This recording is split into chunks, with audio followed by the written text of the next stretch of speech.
असंच प्रत्येक गोष्टीत फिरायच्या अगोदर ज्या गोष्टी तुम्ही ज्या राज्यात जाणार, ज्या देशात जाणार, त्या देशाचा इतिहास वाचा, तिथे जा, मग तुम्हाला त्या गोष्टी समजतील. असं डायरेक्टली जाऊन त्या गोष्टी काही समजत नाहीत. आणि प्रत्येकाने असंच क्षणात सक्रिय राहून प्रत्येक गोष्टीचा आनंद घेत चला.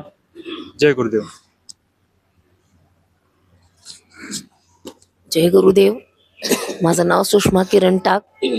मी याबरोबर गुरुजींबरोबर पहिली ट्रिप केलेली नर्मदा परिक्रमा. तिथं सुद्धा आम्हाला खूप छान अनुभव आलेला आहे. आणि आता ही शाही राजस्थान ट्रिप पण खूप छान झाली.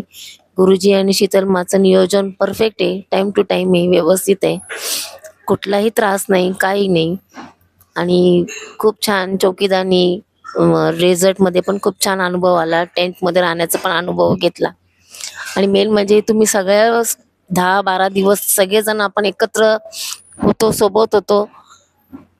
घरी गेल्यावरती तुम्ही कोणीच दिसणार नाही, पण आठवण तर येणार नाही जास्त.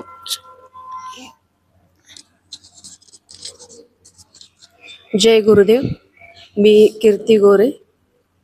तर बऱ्याच दिवसाचं स्वप्न होतं राजस्थान बघण्याचं, आणि ते गुरुजींमुळं माझं पूर्ण झालं. पण पैसे भरले, पण मध्यंतरी मला इलेक्शन ड्युटी आली, त्याच्यावर थोडासा गोंधळ झाला होता. पण शीतल मांनी मला समजावलं की काही होणार नाही, तुमची ड्युटी कॅन्सल होऊ शकेल. आणि ती झाली देखील, माझी ड्युटी कॅन्सल. आणि त्याच्यामुळं मला राजस्थानला येता आलं, तिथलं कल्चर बघता आलं, आणि सर्व सोबत असल्यामुळं ट्रिपही अगदी छान झाली. गुरुजींचं जसं शेड्यूल असतं त्या पद्धतीनं सगळा प्रोग्राम होतो. आणि तसंच सकाळी त्यांच्याकडनं आपल्याला जे मानसिक खाद्य मिळतं त्याच्यावरती एनर्जी पुरेपूर आपल्याला दिवसभरामध्ये मिळत राहते.